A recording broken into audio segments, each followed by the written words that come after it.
In front of me is ASUS ROG Phone 9, and today I would like to show you how you can select and delete multiple photos at once.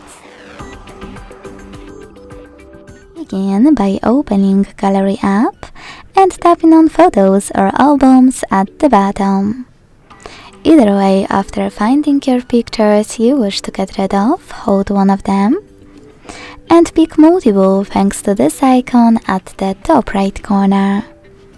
To keep some, tap on the chosen ones, and to get rid of the rest, use the delete button at the bottom in the middle.